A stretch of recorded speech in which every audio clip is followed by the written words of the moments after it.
तमाम विरोधों के बीच शाहरुख खान की मच अवेटेड फिल्म पठान आज सिनेमाघरों में हुई रिलीज। मुंबई में फिल्म को लेकर जबरदस्त क्रेज। मुंबई के सिनेमाघरों में भारी भीड़, वहीं विरोध को देखते हुए देश भर के सिनेमाघरों में सुरक्षा बढ़ा दी गई है। सुरक्षा को लेकर किंग खान ने खुद भी पुलिस और प्रशासन से बात की थी। मुंबई में विश्व हिंदू परिषद फिल्म पठान का विरोध नहीं करेगी। वीएचपी ने कहा कि पहले की आपत्तियों को ध्यान में रखते हुए फिल्म में किए गए बदलाव सही हैं। शाहरुख खान की फिल्म पठान को लेकर यूपी पुलिस अलर्ट, मॉल और सिनेमा हॉल की सुरक्षा बढ़ाई गई। हिंदूवादी संगठन लगातार इस फिल्म के सीन और गाने और पहनावे को लेकर विरोध कर रहे हैं। लखनऊ में भी पठान मूवी को लेकर लोगों में उत्साह, दूसरे जिलों में भी लोग पठान देखने आ रहे हैं। पठान के सभी मल्टीप्लेक्स में पठान के पहले दिन के सभी शो के टिकट सोल्ड आउट। युवाओं में दिख रहा है गजब का क्रेज। भागलपुर में फिल्म पठान का विरोध प्रदर्शन, हिंदू संगठनों के युवाओं ने फिल्म के पोस्टर फाड़कर विरोध प्रदर्शन किया। बेंगलुरु में फिल्म पठान रिलीज का विरोध जारी, विश्व हिंदू परिषद और अन्य संगठनों ने फिल्म की रिलीज का विरोध किया। गुजरात में फिल्म पठान रिलीज हुई, एहतियात सिनेमाघरों की सुरक्षा बढ़ाई गई। विश्व हिंदू परिषद ने किया विरोध, नहीं करने का ऐलान। मध्य प्रदेश के बड़वानी में पठान का विरोध, विश्व हिंदू परिषद और बजरंग दल के कार्यकर्ताओं ने मूवी के पोस्टर को फाड़कर आग लगाई। इंदौर में बजरंग दल के कार्यकर्ताओं ने हाथों में डंडे लेकर सिनेमाघर को पहुंचे और उग्र प्रदर्शन करते हुए बैनर पोस्टर फाड़े। इंदौर में हिंदू संगठन ने किया फिल्म पठान का विरोध, सुबह 9 बजे का शो रद्द किया गया, मौके पर पुलिस फोर्स तैनात। जेएनयू में पीएम मोदी की विवादित बीबीसी डॉक्यूमेंट्री की स्क्रीनिंग पर बवाल, स्क्रीनिंग को लेकर भारी बवाल हुआ। जेएनयू, एसयू और एबीवीपी समर्थकों में झड़प। स्क्रीनिंग रद्द होने के बावजूद डॉक्यूमेंट्री देख रहे छात्रों से भिड़ा दूसरा छात्र गुट, पत्थरबाजी हुई। पत्थरबाजी में घायल हुए कई छात्र। जबरदस्त स्क्रीनिंग को लेकर प्रशासन ने जेएनयू की बिजली काटी। झड़प के बाद कैंपस में भारी संख्या में पुलिस बल तैनात। मामले में 25 छात्रों के खिलाफ एफआईआर। हैदराबाद यूनिवर्सिटी ने अधिकारियों से मांगी रिपोर्ट। हैदराबाद यूनिवर्सिटी में भी रखी गई थी विवादित डॉक्यूमेंट्री पर स्क्रीनिंग। सरकार ने बीबीसी की डॉक्यूमेंट्री पर आपत्ति जताई है। सरकार ने सभी सोशल मीडिया प्लेटफॉर्म पर डॉक्यूमेंट्री बैन करने का निर्देश दिया है। विदेश मंत्रालय ने डॉक्यूमेंट्री को एक दुष्प्रचार का हथकंडा बताया है। बीबीसी डॉक्यूमेंट्री की निंदा करने के बाद एके एंटनी के बेटे ने छोड़ी कांग्रेस। एके एंटनी के बेटे अनिल एंटनी ने इस्तीफा दिया। अनिल एंटनी ने डॉक्यूमेंट्री का विरोध किया, साथ ही कांग्रेस को घेरा। अनिल एंटनी कांग्रेस पार्टी की केरल इकाई के डिजिटल संचार प्रमुख का पद संभाल चुके हैं।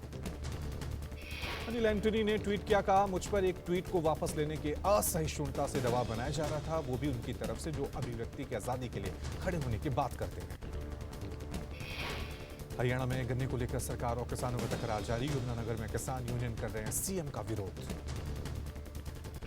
पानीपत में किसानों का लाल बत्ती चौक से लेकर लघु सचिवालय तक मार्च, पिछले 5 दिनों से जारी है किसानों का धरना। सैकड़ों की संख्या में ट्रैक्टर पानीपत शुगर मिल के बाहर किसान लेकर पहुंचे। ट्रैक्टरों में गन्ना लगाया गया है। 1000 से ज्यादा ट्रैक्टर इस ट्रंकर रोष मार्च में शामिल होने के लिए इकट्ठा हुए। श्री रामचरितमानस पर विवादित बयानों का दौर जारी। स्वामी प्रसाद मौर्य के बाद एक और सपा नेता ब्रजेश प्रजापति ने रामचरितमानस को लेकर सवाल उठाए। ब्रजेश प्रजापति ने कुछ चौपाइयों को बैन करने की मांग की। ब्रजेश प्रजापति अब पूर्व बीजेपी विधायक रहे हैं, फिलहाल सपा में शामिल हो गए हैं और स्वामी प्रसाद के खास हैं। यूपी में सपा नेता स्वामी प्रसाद मौर्य की मुश्किलें बढ़ी। रामचरितमानस पर आपत्तिजनक टिप्पणी को लेकर उनके खिलाफ लखनऊ में केस दर्ज। लखनऊ के हजरतगंज थाने में शिवेंद्र मिश्र नाम के शख्स ने तहरीर दी, धार्मिक भावनाएं आहत करने का आरोप। मौर्य के खिलाफ अयोध्या में भी केस। विवाद के बाद पहली बार बागेश्वर धाम गए धीरेन्द्र शास्त्री। धीरेन्द्र शास्त्री का दरबार में भव्य स्वागत किया गया। रामचरितमानस विवाद पर बोले बागेश्वर धाम पीठाधीश्वर धीरेन्द्र शास्त्री। रामचरितमानस को राष्ट्रीय ग्रंथ बनाए जाने की मांग की। पहाड़ी राज्यों में बर्फबारी का सिलसिला शुरू। श्रीनगर समेत कई इलाकों में बर्फबारी। हिमाचल प्रदेश के पहाड़ी इलाकों में हो रही बर्फबारी, चारों तरफ जमी बर्फ की मोटी परत और जनजीवन अस्त व्यस्त। चंबा में सड़क पर 2 से 3 फीट बर्फ जमा हुई। बर्फबारी के कारण डलहौजी से खजियार जाने वाली सड़क बंद हो गई है।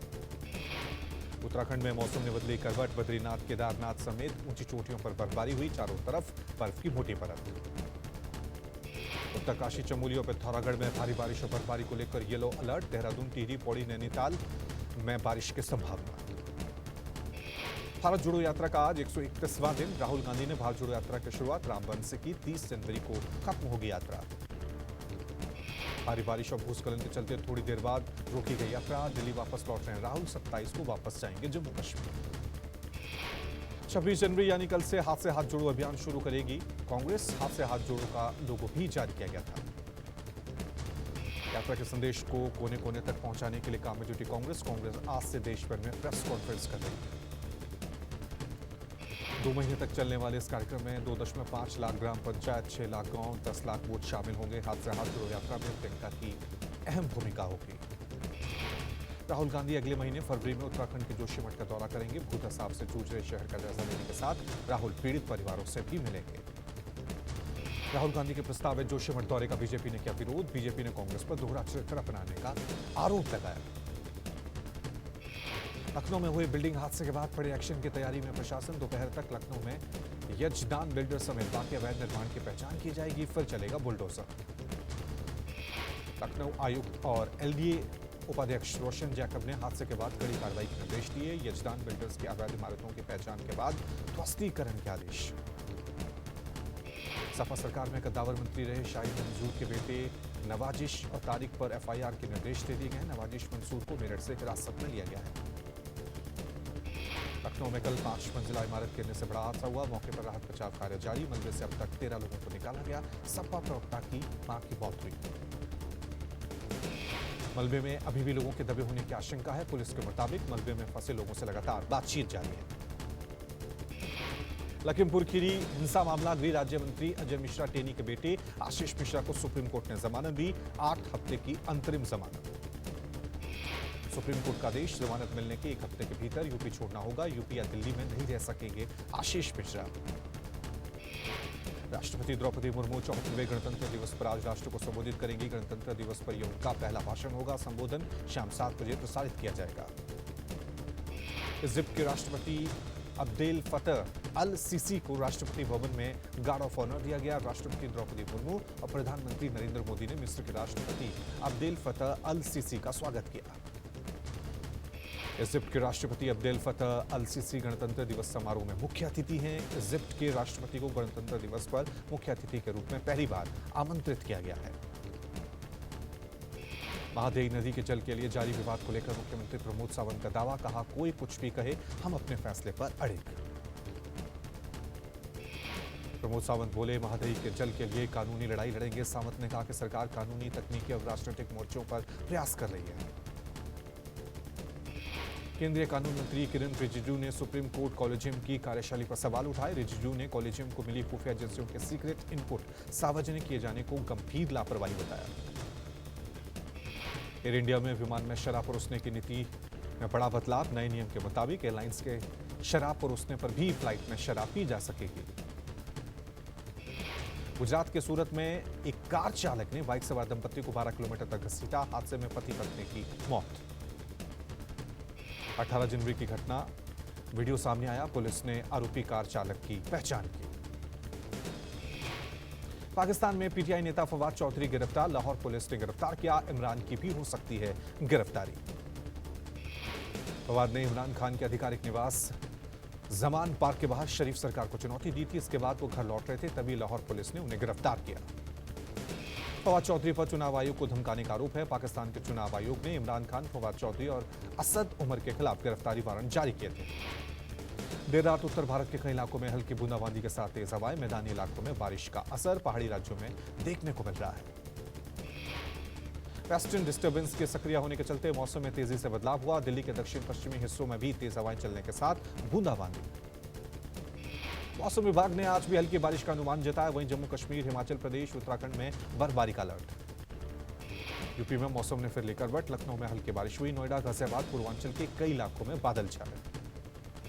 राजस्थान में बारिश और ठंडी हवाओं ने ठंड बढ़ाई। मौसम विभाग ने आने वाले कुछ दिनों तक बारिश होने की संभावना जताई। पुणे के दौंड के पास एक ही परिवार के 7 सदस्यों के शव नदी में मिले। मृतकों में 3 बच्चे भी शामिल। घटना के बाद इलाके में हड़कंप।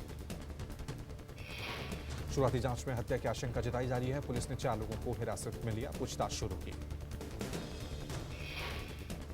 महाराष्ट्र के कल्याण, डोंबिवली और भिवंडी से बाइक चोरी करने वाला शातिर चोर गिरफ्तार। सीसीटीवी की मदद से गिरफ्तारी हुई। आरोपी के पास से चोरी की 13 बाइक बरामद। कल्याण और भिवंडी से बाइक चोरी कर लातूर, पुणे और सोलापुर में बेच देता था। आरोपी से पूछताछ कर पुलिस ने आगे की कार्रवाई शुरू की। नोएडा में रॉन्ग साइड से आ रहे ऑटो की कार से जोरदार टक्कर, ऑटो चालक गंभीर रूप से घायल हुआ। हादसे के बाद सड़क पर जाम। नोएडा के डीसीपी ट्रैफिक ने कहा कि ट्रैफिक नियम को लेकर लोगों को लगातार जागरूक किया जा रहा है और चालान भी किया जा रहा है। मुंबई के अंधेरी वेस्ट इलाके में 29 मंजिला इमारत में भीषण आग, देखते ही देखते आग ने विकराल रूप धारण किया। मौके पर पहुंची दमकल की गाड़ियों ने आग पर काबू पाया। बिल्डिंग में फंसे सभी नागरिकों को सुरक्षित इमारत से बाहर निकाला गया। पहली बार बीएसएफ की महिला जवान गणतंत्र दिवस परेड में ऊन दस्ते का हिस्सा होंगी। गणतंत्र दिवस के दौरान कर्तव्य पथ पर विजय चौक से लाल किले तक मार्च करेंगे। गणतंत्र दिवस से पहले असम खादी और ग्रामोद्योग बोर्ड में काफी की संख्या में तिरंगे झंडे बनाए जा रहे हैं और काफी संख्या में लोगों ने खरीदा है। नागालैंड के कोहिमा में कल पार्टी के भीतर जारी टिकट को लेकर घमासान। बीजेपी उम्मीदवारों के समर्थकों ने दीमापुर और कोहिमा में भाजपा कार्यालयों के बाहर विरोध प्रदर्शन किया। दिल्ली में गणतंत्र दिवस परेड में असम राइफल्स की मिश्रित मार्चिंग टुकड़ी होगी, क्योंकि इसमें 72 पुरुष और 72 महिला शामिल हैं। बीबीसी की नरेंद्र मोदी पर बनी डॉक्यूमेंट्री अमेरिका ने भी खारिज की है। अमेरिकी विदेश मंत्रालय के प्रवक्ता ने कहा कि डॉक्यूमेंट्री में दिखाई बातों से मैं परिचित नहीं। हम दोनों देश संपन्न रूप से जीवंत लोकतंत्र को मजबूत करते हैं, मैं ये जानता हूं। अमेरिका ने भारत पाकिस्तान के बीच किसी भी तरह की मध्यस्थता की संभावना को खारिज किया। अमेरिकी विदेश मंत्रालय ने कहा द्विपक्षीय वार्ता दोनों देशों का आपसी मुद्दा।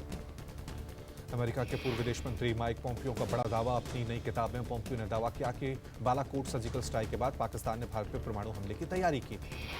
ऑस्ट्रेलिया में पिछले 15 दिनों में 3 मंदिरों में तोड़फोड़ की गई। इस्कॉन कोलकाता के उपाध्यक्ष राम राधा रमण दास ने ऑस्ट्रेलिया में मंदिरों पर हमले के लिए पुलिस की सुस्ती को जिम्मेदार ठहराया। रूस ने भारत के लिए सैन्य सहायता को लेकर बड़ा ऐलान किया। रूस अपने अत्याधुनिक S-500 anti aircraft missile system का एक्सपोर्ट वर्जन भारत के साथ मिलकर बनाने की इच्छा जता चुका है। पाकिस्तान की तरह मिस्र में भी महंगाई से लोग परेशान हैं। महंगाई की वजह से लोग खाने पीने में कटौती करने को मजबूर। बैंकों से पैसे निकालने पर रोक लगी। राष्ट्रपति अब्दुल फतेह अल सीसी के खिलाफ गुस्सा। जापान के प्रधानमंत्री ने लोगों से आबादी बढ़ाने की अपील की है। देश में जन्मदर घटने से सरकार चिंतित है। पीएम फोमियो किशिदा ने कहा कि जनसंख्या दर घटने से सामाजिक योजनाएं प्रभावित हो रही हैं। स्वीडन में अब रेस्टोरेंट, नाइट क्लब और बार खोलने के लिए लाइसेंस की अनिवार्यता खत्म। अब डांस बार या नाइट क्लब के लिए परमिट लेने की जरूरत नहीं होगी। पुलिस से मौखिक अनुमति काफी होगी। भारत ने न्यूजीलैंड के खिलाफ वनडे सीरीज 3-0 से जीती। मंगलवार को इंदौर में खेले गए तीसरे वनडे में भारत ने न्यूजीलैंड को 90 रन से हराया। भारत के 385 रनों के जवाब में न्यूजीलैंड की टीम 295 रनों पर सिमटी। टीम इंडिया की ओर से ओपनर शुभमन गिल 112 और कप्तान रोहित शर्मा ने 101 रन की पारी खेली। टीम इंडिया के ओपनर शुभमन गिल को मैन ऑफ द सीरीज घोषित किया गया। गिल ने 3 मैचों में 360 रन बनाए, जबकि शार्दुल ठाकुर तीसरे वनडे में मैन ऑफ द मैच चुने। न्यूजीलैंड के खिलाफ 3-0 से वनडे सीरीज जीतने के साथ ही टीम इंडिया वनडे रैंकिंग में नंबर 1 पर पहुंच गई है। T20 रैंकिंग में भी टीम इंडिया पहले स्थान पर है, जबकि टेस्ट की रैंकिंग में ऑस्ट्रेलिया के बाद दूसरे स्थान पर है। हिंदी सिनेमा की 2 डॉक्यूमेंट्री फिल्में इस बार ऑस्कर्स के लिए नॉमिनेट हुई हैं। पहली फिल्म और द ब्रीड्स और दूसरी फिल्म द एलिफेंट विस्पर्स इसी साल 12 मार्च को ऑस्कर अवार्ड्स में नामित हुई हैं। कंगना रनौत बैन के बाद फिर ट्विटर पर लौटी। कंगना ने अपनी अपकमिंग फिल्म इमरजेंसी की शूटिंग का वीडियो ट्विटर पर शेयर किया। फिल्म 20 अक्टूबर को सिनेमाघरों में रिलीज होगी। कार्तिक आर्यन और कृति सेनन फिल्म शहजादा का दूसरा गाना छेड़खानियां को रिलीज। फिल्म 10 फरवरी को सिनेमाघरों में रिलीज। कॉमेडियन राजू श्रीवास्तव के बेटे आयुष्मान ने रियलिटी शो सारेगामापा में परफॉर्म किया। आयुष्मान ने इंस्टाग्राम पर शो की कुछ फोटोज शेयर की।